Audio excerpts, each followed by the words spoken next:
Olá, somos a equipe composta por Álvaro Oliveira, Carlos Neto e Vanessa Machado e falaremos da parte teórica envolvida no artigo Solução eficiente para encontrar ciclos hamiltonianos em grafos unidirecionados.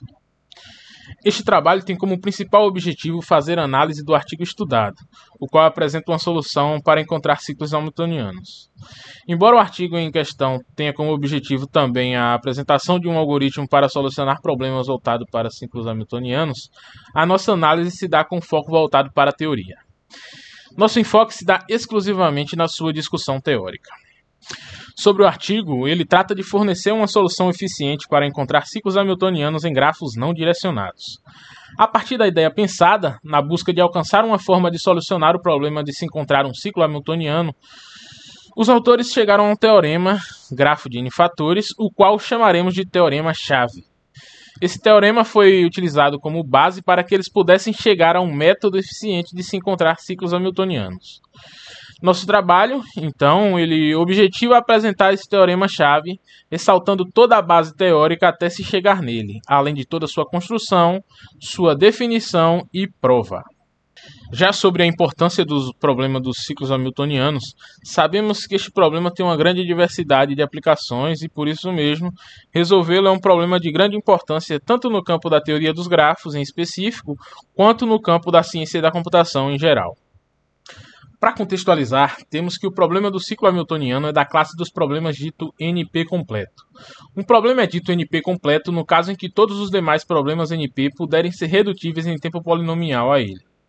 Isso quer dizer que se a gente puder encontrar um algoritmo eficiente para qualquer problema NP completo, podemos dizer que um algoritmo eficiente pode ser encontrado para todos esses problemas. Um caminho hamiltoniano é um caminho onde todos os vértices do grafo aparecem exatamente uma única vez. E, analogamente, um ciclo hamiltoniano é aquele ciclo que contém todos os vértices do grafo, também exatamente uma única vez, exceto para os vértices inicial e final, os quais devem se coincidir, ou seja, serem o mesmo vértice.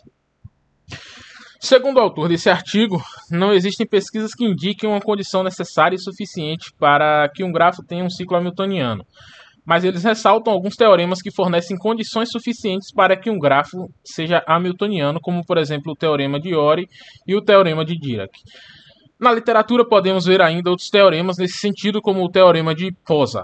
Não nos aprofundaremos nesses teoremas por questão de tempo e também por não serem nosso objetivo principal. Além disso, os autores eles nos deixaram algumas definições de suporte que devem ser levadas em consideração. Se G é um grafo não direcionado e V um vértice de G, então o excedente de V, que é denotado por sur de V, é definido como sur de V, que é igual ao grau máximo de V menos 2. O excedente do vértice V, ele representa o número de arestas que são incidentes a V e que devem ser removidas para que o grau de V seja 2. A segunda definição aqui é que um grafo de N fatores é uma extensão da família de grafos hamiltonianos. A terceira nos diz que um grafo não direcionado G é um grafo de fator N se e somente se existir um inteiro positivo N e G1 até Gn ciclos e subgrafos de G com um conjunto V1 até Vn, sendo uma partição para o conjunto de vértices de G. Além disso, o conjunto G1, G2 a Gn ele é chamado de representação fatorada de G e os Gi's são chamados de fatores de representação. N ele é o número de fatores do grafo. Continuando com a contextualização do nosso trabalho, observamos que na literatura diversos trabalhos foram construídos com esse mesmo propósito de se chegar a soluções eficientes para problemas relacionados ao ciclo hamiltoniano. No artigo principal que estudamos, por exemplo, foram citados os trabalhos de Friese e de Kedar, e ainda outros que eles consideraram como suas referências. Além destes, encontramos trabalhos referentes a Van de Grande, Elde e Karp, que trabalharam juntos, todos nesse mesmo sentido. Não iremos também nos atentar a eles, mas no nosso trabalho sobre o artigo apresentaremos também a contribuição de cada um deles. Bom, depois de tudo isso que já foi dito pelo colega, para conseguir se chegar a um método que fosse eficiente para resolver esse problema relacionado ao fato de encontrar ciclos hamiltonianos em um grafo, os autores eles chegaram a um teorema, né, a partir de alguns novos conceitos que foram introduzidos por eles. Esse teorema ele caracteriza um grafo de N fatores, né? Nós chamamos esse teorema de teorema-chave e eu vou estar apresentando ele para vocês agora. Então, eles pensaram numa forma que permitisse encontrar um ciclo hamiltoniano. O que eles pensaram? Eles pensaram em fazer o seguinte: as arestas que formam um caminho hamiltoniano, elas são escolhidas de uma maneira de tal forma que aquelas arestas que sejam consideradas dispensáveis, que sejam consideradas arestas extras, elas possam ser evitadas. Então, partindo desse jeito, as arestas que não pertencem ao ciclo, elas são excluídas. Então, assim, antes de apresentar esse teorema, eu preciso só primeiro fazer algumas considerações.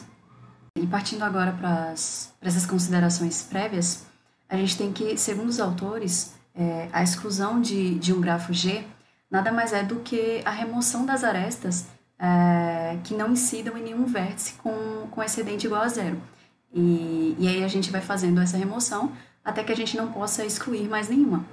Então, essas arestas excluídas, elas são chamadas de arestas excedentes, e o processo, né, através do qual essa exclusão acontece, é representado por D.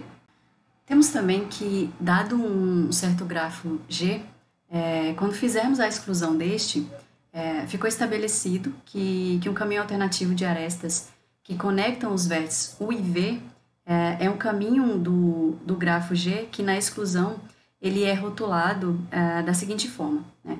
X, OX e segue, ou OX, OX e segue, sendo esse X relativo às arestas que foram excluídas, enquanto que o O é referente às arestas que são mantidas.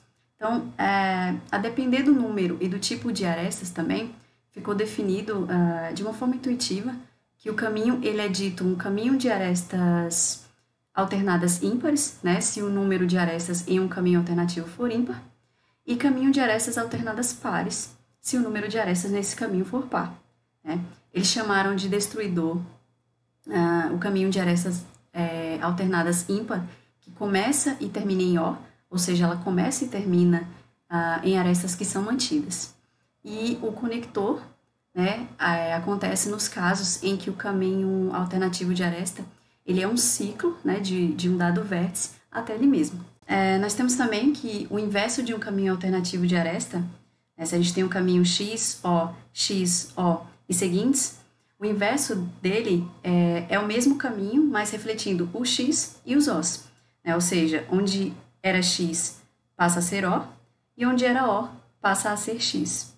E temos também que numa certa deleção D, né, para um certo grafo G, o conjunto de vértices permanecentes ele é chamado de conjunto restante induzido por D e é representado por SD. E por fim, né, a partir desses conceitos desenvolvidos pelos autores, eles construíram um teorema, né, um teorema que, como eu falei, caracteriza um grafo de N fatores. E esse teorema a gente chamou de teorema-chave. Então, o teorema-chave ele diz o seguinte: ele diz que um grafo G ele é um grafo de N fatores se e somente se, em qualquer deleção D, com o conjunto restante SD, a seguinte condição for satisfeita, né? Para todo U pertencente ao conjunto SD, existe um V que é pertencente ao conjunto SD, tal que existe um destruidor de U a V. Para provar esse teorema-chave, né, a gente tem que esse teorema ele foi provado por indução. Então, começando com a prova da volta, a gente tem que seja o conjunto SD, né, onde SD é o conjunto dos vértices permanecentes, né, então seja esse conjunto SD igual a vazio, não tem o que provar, né, mas, em contrapartida, se esse conjunto SD ele for diferente do vazio, então isso vai implicar, né, que a gente tem que, para todo U pertencente ao conjunto SD, existe um V pertencente também ao conjunto SD, né, e implica na existência de um destruidor de U a V. Ou seja, a gente tendo aqui um caminho destruidor P, né, definido dessa forma, onde XI são os vértices entre U e V, né, pelos quais o destruidor vai passar, e o I ele vai de U até N vértices. Então, por reflexão, o inverso do destruidor P ele é dado da seguinte forma, né, dessa forma aqui, e como eu falei anteriormente, para essa questão do inverso, basta trocar, onde era O originalmente passa a ser X, e onde era X passa a ser O, sendo que O representa as arestas que ficam e X representa as arestas que são deletadas. Então, esse processo ele vai reduzir o grau de U e V em 1, né? E isso sem afetar os graus de nenhum XI. Por que isso? Porque o processo ele ocorre de maneira simultânea, né? Ou seja, uma aresta ela é adicionada a cada vértice xi, enquanto que uma outra aresta é removida de cada vértice xi.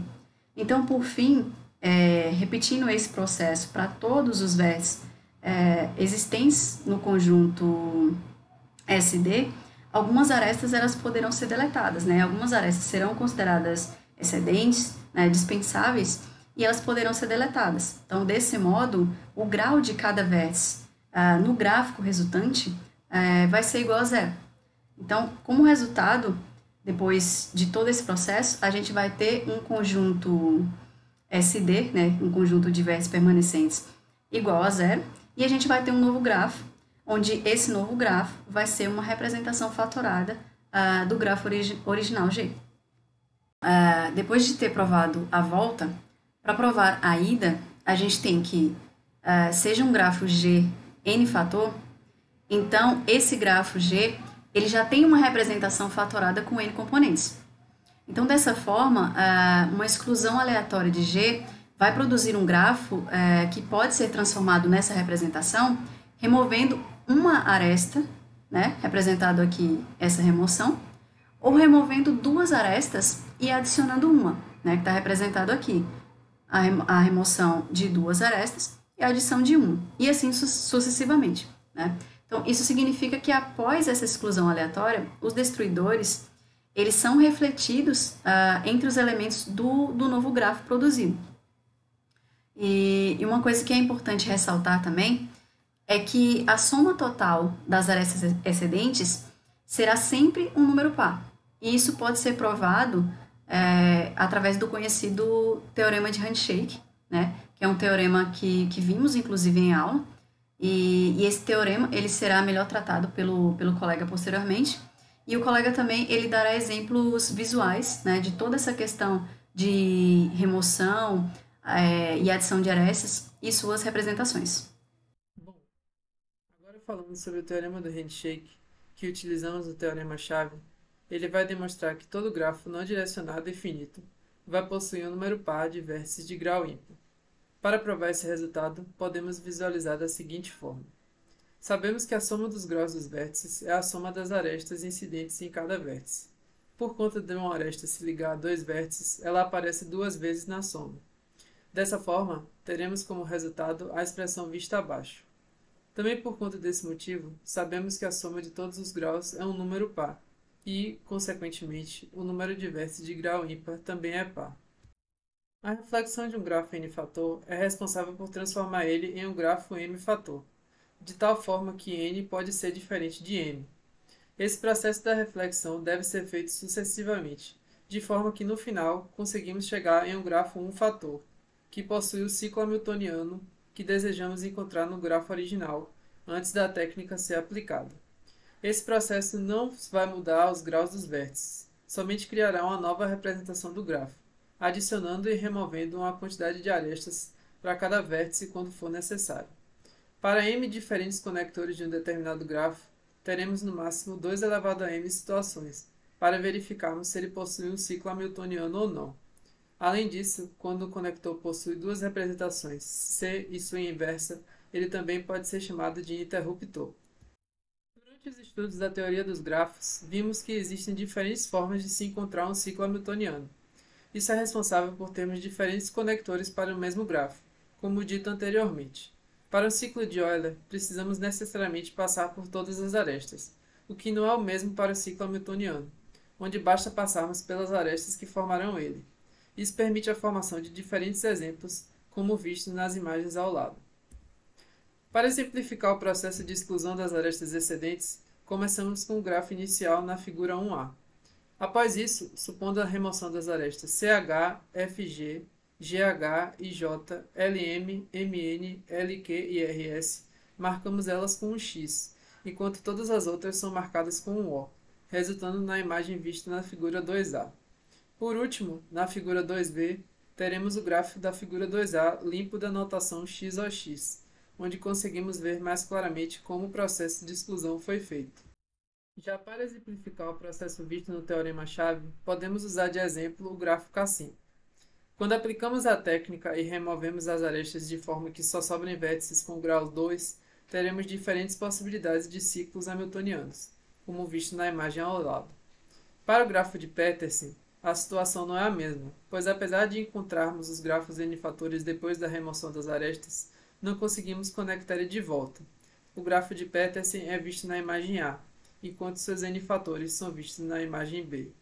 Para concluir, o artigo conseguiu mostrar que, apesar de uma abordagem mais teórica e matemática, com a utilização de novos termos como conector e destruidor, muitos resultados positivos foram vistos.